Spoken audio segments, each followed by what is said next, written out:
Clear prop.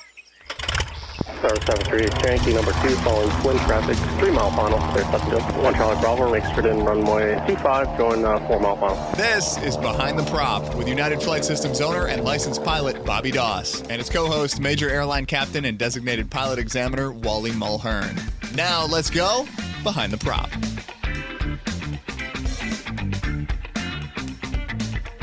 What's up, Wally? Hey, Bobby, how are you?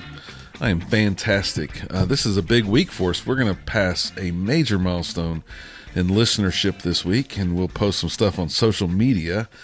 We've got some great shows lined up coming up in the future as well. We're going to have an astronaut and also a pilot join us for the show. He's spent, I believe, over 100 days in space. It's going to be a very interesting conversation. Mike Bush is committed to make a return to the show, and we're going to talk in depth about some things that all of us can learn from. Mike's an amazing mechanic and owns Savvy Aviation. So if you want to make sure you subscribe so we can make sure that hits your inbox when it's available. We talked to John and Martha King. They have agreed to be on the show. They took a hiatus, and they have agreed to come back and join us on the show. And if you think we're doing a good job, please give us a 5-star rating wherever you listen to podcasts. We would appreciate it. Today, Wally, you've been in training to fly a bigger jet for your company, and we decided we would talk about the evolution of flight training. Things that you're experiencing right now are very interesting compared to the way maybe training happened 40 years ago when you were in a smaller, low-wing aircraft learning how to do stalls and falls. So we're going to jump right in today. Tell us a little bit about kind of your early experiences in this training session, and then we'll kind of revert back to what it was like 40 years ago. Well, what I wanted to talk about is how the airlines train pilots, and albeit learning to fly a 172 is different from learning to fly a big transport category jet, but at the end of the day, the objectives are the same. The objectives are to produce safe pilots. And when you go and you look at the statistics, the airlines have actually done a really good job. If you just go and look at the accidents that have happened over the last several years, you don't see too many airlines having accidents. So that says that the equipment is good and the pilots are good. The training is good. I look at how I was trained when I first started at my airline many years ago. Basically, the way it worked is you would walk in, and I'm going to use very general terms. These numbers may not be exactly accurate, but they're going to be close enough for our discussion. Basically, you'd come in and you'd probably have a week of indoctrination. We call it basic indoctrination, basic indoc. And for that first week, you'd learn about the airline policies and generic things. After that, once you got assigned to an airplane, you would actually go to a class on the airplane. And usually what would happen is you would have about a 2-week systems ground school. And it was just like a high school or a college class. You would sit in a classroom 8 hours a day, and you would be subject to a lecture.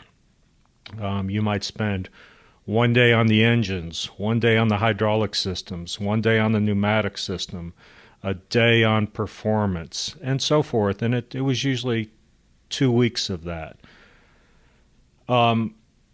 Today, it has evolved to where the first day that you walk in to the airplane portion of the training, you are sitting in some sort of a training device where you are sitting in the seat and flipping switches. I'm 2.5, 3 weeks into training on a new airplane, and 3 hours after I walked into the building, our training center, 3 hours after that, I was sitting in the left seat of a 777 and going through the cockpit setup procedures, going through the start procedures. So how Wait has a it second. evolved? You didn't take your written exam before you went to training? No written exam before. So how does this relate to general aviation flying? Well, so many times we hear people say they'll come into a flight school and they'll say, well, I talked to my next door neighbor who's a pilot, and he says I've got to get the written out of the way before I hop in an airplane.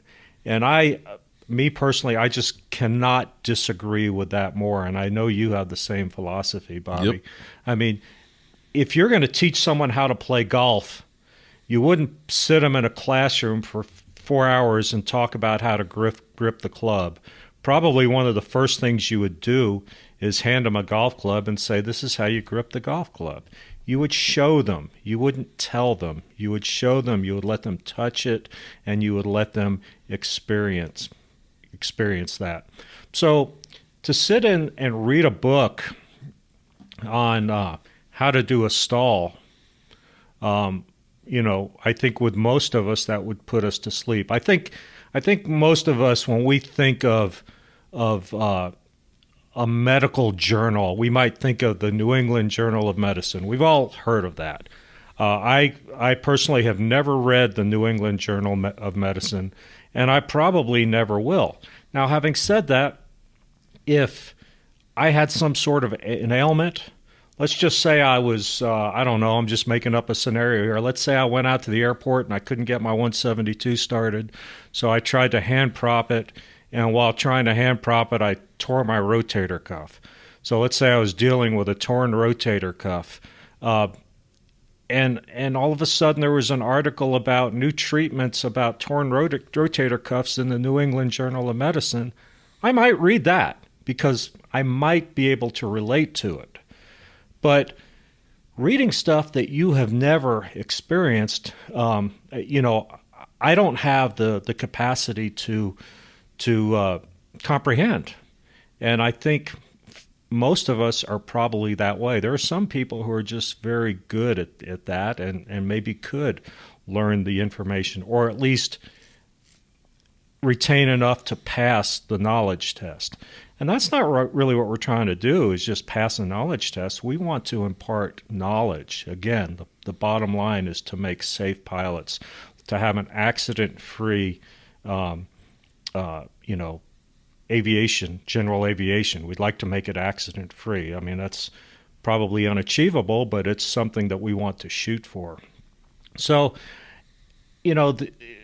the training today, the way the airlines have incorporated things, it's a little bit of ground school and jumping in and actually doing it right now. We may read about start abnormals, and then we're going to go into a training device, and we're going to see those start abnormals. We're going to see what it looks like to have no ignition or to have too much fuel flow or whatever the abnormal may be.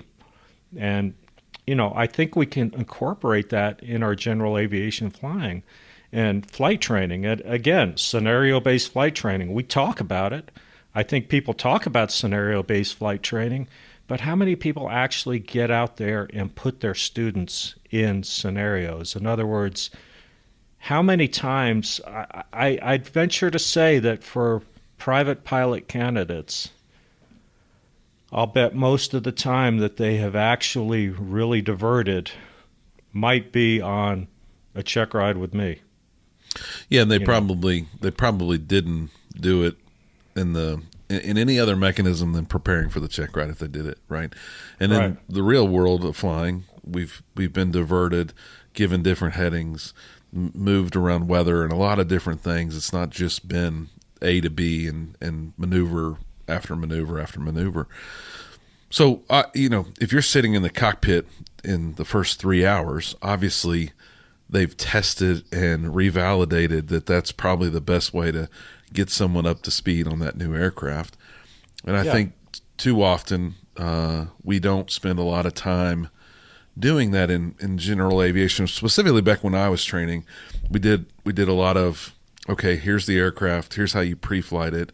We kind of look at the POH. We kind of talk about the systems at a high level, and maybe private, you don't need to be a rock star at everything that's going on. We joke maybe you don't need to know all the numbers for or EGT and CHT when you're learning how to land, but there's a piece of that training that, if not syllabus based, it could be really just hodgepodge together, and you might not have the best experience in the world. So I'm assuming 40 years ago, when you were flying some of the same airplanes maybe that are in flight schools today, what was the approach? What did your instructor tell you to do? Did you follow a syllabus? Was there, I know it was a PTS when I was training. Was there a PTS when you were training, Wally? Yeah, there was. But again, I've slept a whole lot between now and when I was learning to be a private pilot. I certainly don't remember a syllabus, and there certainly was not any scenario-based training whatsoever. It was just, all right, let's go out to the practice area. And quite frankly, with my instructor, there wasn't really much of a briefing. I mean, I would get there 15 minutes before he would. I would go out and pre-flight the airplane, and he would hop in, and we'd head out to the practice area. And we'd be flying out there, and I really had no idea what we were going to do when we got out there. So it has come a long way, flight training, at least. The flight training, the more formalized flight training that I have the opportunity to see at the organized flight schools. Yeah, so back in those days, you still had to do these check rides and make these maneuvers a reality for someone that was going to, test you on those maneuvers. And I remember the PTS had a section in the front that was a special emphasis areas, and it was all about CFIT and collision avoidance and all the things that were causing accidents in the predecessing 10, 15 years. Those were areas where they wanted flight instructors to spend a lot of time and trying to train those things out. With the ACS, those special emphasis areas have been applied to all the sections, kind of an overlay to all of the applicable areas that you're going to be held to certain standards. And you, as an examiner, are watching all of those areas, but it was an intent, I think, by the FAA and others to apply scenarios or scenario-based training and incorporating all of those things, collision avoidance and whatnot, to both maneuvers and actual flying, cross countries, night flying, etc. But there's still a bunch of check boxes that we have to teach to, and I am concerned still at the school that we at times find ourselves teaching to those check boxes, teaching to what Wally's going to want to examine us on, instead of those scenario-based trainings that really do provide the best training. So in our syllabus, we do take a lot of time and effort into making sure that the student has a plan for each day, and that we're not making that plan on the way to the practice area, because that's the most expensive classroom in the world. Having a Hobbs meter running in a plane with an instructor, you definitely don't want to do that. So today's world, scenario-based training, we take on a lot of real-world activities on aviation, going from point A to point B and trying to incorporate all those things that might occur in the real world, like a diversion, like a power on stall on takeoff, or a power off stall as you're coming in to land. All those things are real, and we try not to just talk about them as the maneuver or the checkbox, but the scenario by which they're going to happen in, for sure. When you do unusual attitudes on a check ride, Wally, one of the maneuvers that I hated as a private student, what are you hoping that a student demonstrates in that? There's a scenario that's really all about, and that's that student getting disoriented, obviously, in the clouds, right? So you're hoping that student reacts in a certain way, whether they're nose high or nose low, right? Yeah, and as I tell student pilots, if they're in the clouds, it's an emergency. Okay, it is an emergency. So, unlike an instrument applicant, instrument students are maybe going in the clouds on purpose because, that's what we're training for. But as a student pilot working on their private, if they are in the clouds, it is an absolute emergency. And, you just have to be slow, methodical, and gentle with the airplane. What I see a lot is if I'll put the airplane in a significant bank, maybe a 50-degree bank, and say, okay, you have the airplane. They are way too aggressive in getting the airplane back to a wings level attitude. And, as I'll debrief them, I'll say, when you recover, you want to use standard rate and just be gentle when you get that airplane back to a desirable state. Yeah, and obviously, if they do that well, maybe that will save their life one day.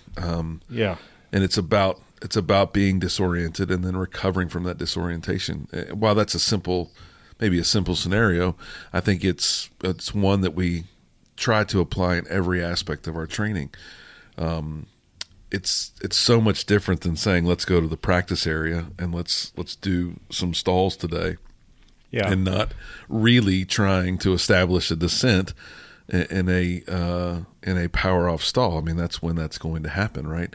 And doing that at 3,000 feet, you still can establish a descent and put them in the scenario by which they're going to ultimately be in, if they ever have that happen close to the ground, right?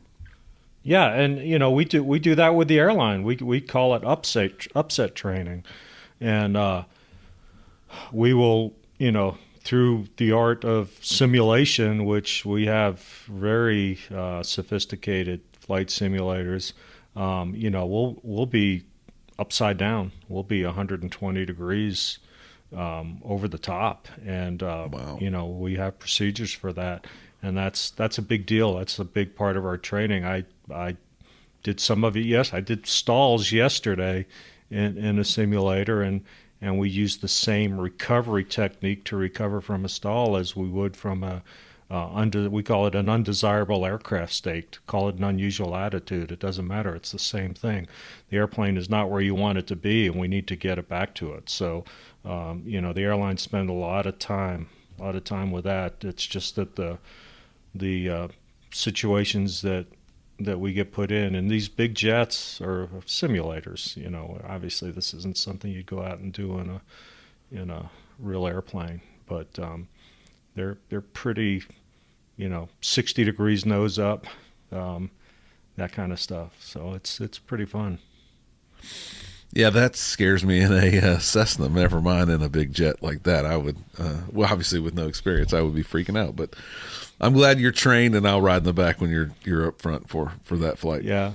I will say that when I was becoming a designated examiner, the FAA authorized me to go out and actually observe a check ride, and the first check ride I observed was a young man at actually your flight school. He did a really good job, and in fact, at the end of the check ride, when he was gone, the applicant was gone, I went up to the real GPE and I said, was he really, really good? And he goes, oh yeah, he was really good. And I said, okay, because I thought so, because this guy knew stuff that I was struggling to know. But when he gave him the unusual attitude, he put that airplane in a serious bank. I mean, it was. I'm not going to say any numbers on the air, but we were way over there, and the guy recovered really well. And I'm in the back of the airplane thinking, man, this is better than Six Flags back here. And I asked him, I said, so do you normally give him that an aggressive of an unusual attitude? And his comment was, yeah, I probably overdid it a little bit there. I said, okay, good, because that's what I was thinking. So. It was I never aggressive. liked those. I can remember my instructor telling me to let go because I would grab quickly. Like as soon as he started moving us around, I'd want to grab that yoke and recover because I didn't want to get. And you're probably normally 10, 20 degrees either way. It's not that big, but with your head down, your eyes closed, new to aviation, it seems like a lot of stuff's going on during those unusual attitudes. Yeah. So when we had Paul Craig on the first time, Paul talked a lot about what he did with NASA and the FAA to create a lot of the scenario-based training, I guess, techniques, right? And I think it goes to kind of what you said. It's not just the book work or understanding the book components of each thing that we're doing in the aircraft. It's really understanding how we do it. And I could probably tell a million stories, but you think about crosswind corrections, you can read about that, taxiing with crosswind corrections or wind corrections on the ground. You can read about that all day, but until you feel a wing coming up on your left, you don't really understand the practicality of that, right? And so it's a very different thing to have a scenario where you actually are taxiing on a windy day and you understand those facets of taxiing with wind correction versus just reading a book about it. Yeah, it's a light bulb moment. I mean, I think if you got out there and you actually felt the wind, a left quartering tailwind, and you realized, oh, geez, if I have the aileron up, that's going to lift that wing. That's not what I want. I want that aileron down. And again, it's a light bulb moment. You go, oh, yeah, now I get it. Yeah, so what should CFIs do, Wally? I know you have some ideas, and what would be, if part of our plan is to do a little cross-country practice, how can I make that the best scenario-based cross-country training that I can do? Well, I believe throwing a divert in there. I mean, okay, we're going to go from airport A to airport B, and sort of along the way is airport C. So on the way to airport B, how about give that applicant or that student a scenario, whether it be a systems scenario with the airplane isn't performing exactly the way you want it to. Is this something that we should consider going over to airport C for? Maybe the weather at airport B is below what we consider safe, or maybe there's a medical emergency, or heck, maybe you just got to go to the bathroom. But hey, we can divert. I mean, you're driving down the road, and the plan is to make this drive from your city over to San Antonio, and it's a 3-hour drive. You're planning to not stop, but an hour and a half into the trip, you've got to go to the restroom. So what did you do? You stop at Buc-ee's and you go to the restroom.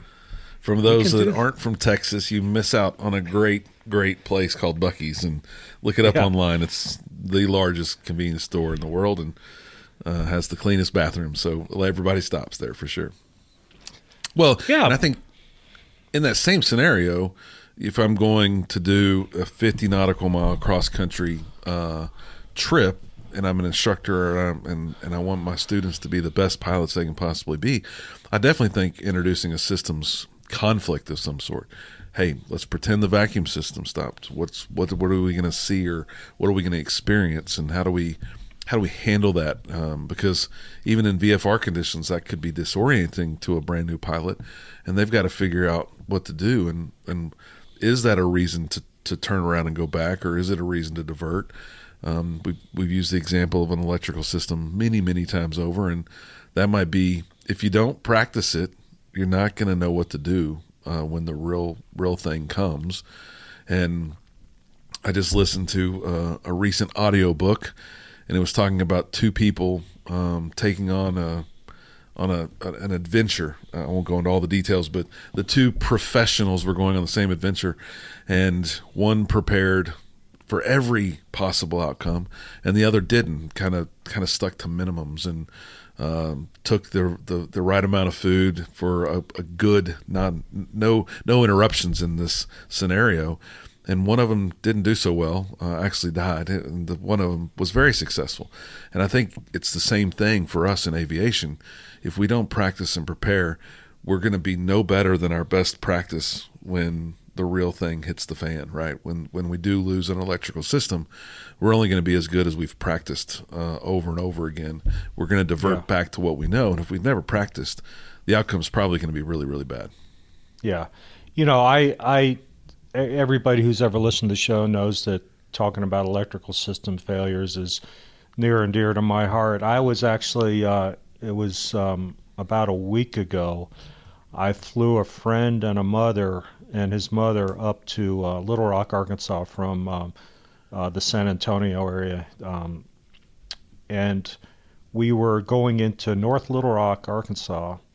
And while talking to Little Rock Approach, I heard a 172 going into Pine Bluff, which is just south of Little Rock, Arkansas.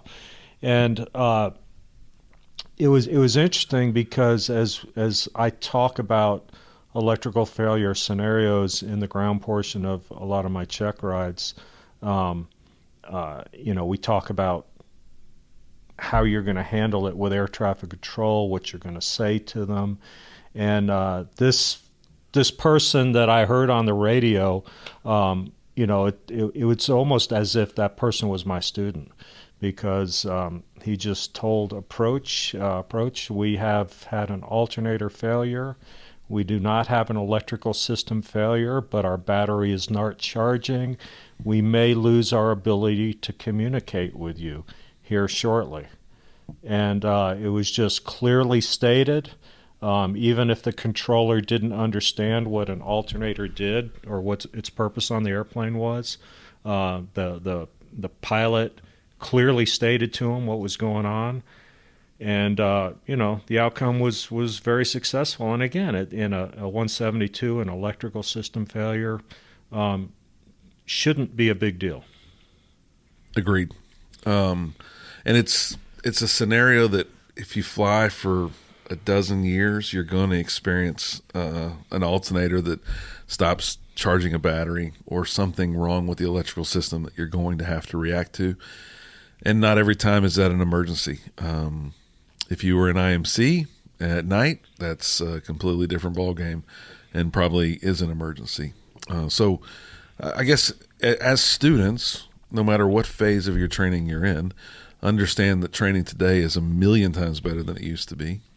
I think one of the things that Wally and I both feel strongly about is that you don't need to do all the written work before you start flying a plane. Much like he's learning how to fly a new plane today, and he is in the cockpit of that aircraft doing scenario-based training within 3 hours of starting that training, you too should practice and learn those things in the cockpit, in the plane, and not just through book work. You'll be much better for it as well. And then keep practicing. Challenge your instructor to challenge you on scenarios. Hey, what could happen today? And let's put that into play on this cross-country trip that we're going on. This maneuver that you keep asking me to do, why am I doing it? What's the scenario by which it's going to make me a better pilot? And put that into your training, put that into your repertoire as you are working with your instructor to be a better pilot. It'll make you much, much better as well. And finally, prepare with the ACS, right? I think too often we talk about the ACS, and I still see new applicants that have listened to the show and claim they listen to the show and talk about how much they listen to the show, not know the ACS as well as we want them to know the ACS. But each of those things that you're going to have to be tested on should be taught with some scenarios to make you a better pilot as well. Yeah. And the ACS is a reference document. A lot of times student pilots will say, well, I've read the ACS, and I want to say, well, come on. I don't think of the ACS as a document that you go and read. It's something that you refer to. In other words, a reference material. Okay, let's say I just went out and I did steep turns with my instructor today. Well, maybe tonight, hey, let me look up all the stuff about steep turns in the ACS. What are the standards? What are the different elements of an ACS of steep turn as per the ACS? Yeah, and we should know those numbers before the check ride and be prepared for those maneuvers based on that ACS for sure. But there's other things too that more are book work, like weather and understanding weather and how that might impact. But all that can be incorporated in your training. And as Wally said, it's a reference book. It's a reference manual. The syllabus should guide the training, but you should also be incorporating and looking up those maneuvers and things in the ACS as you do your training as well.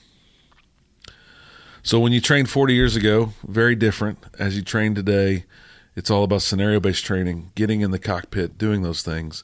I know next week we're going to talk about systems. We haven't done any systems in a while. We're going to talk about systems. And there's no reason why you don't also incorporate some scenarios around your systems training. And don't just look at it in a book. Don't just look at it in the POH. Go out there, find a mechanic, find an airplane with the cowling off of it, and learn about the systems in real time by touching and seeing things on the aircraft. We'll talk more about that next week as we dive into kind of all the systems on these four-cylinder engines and aircraft. That's next week. Until then, fly safe and stay behind the prop. Thanks for checking out the Behind the Prop podcast. Be sure to click subscribe and check us out online at BehindTheProp.com. Behind the Prop is recorded in Houston, Texas. Creator and host is Bobby Doss. Co-host is Wally Mulhern. The show is for entertainment purposes only and is not meant to replace actual flight instruction. Thanks for listening, and remember, fly safe.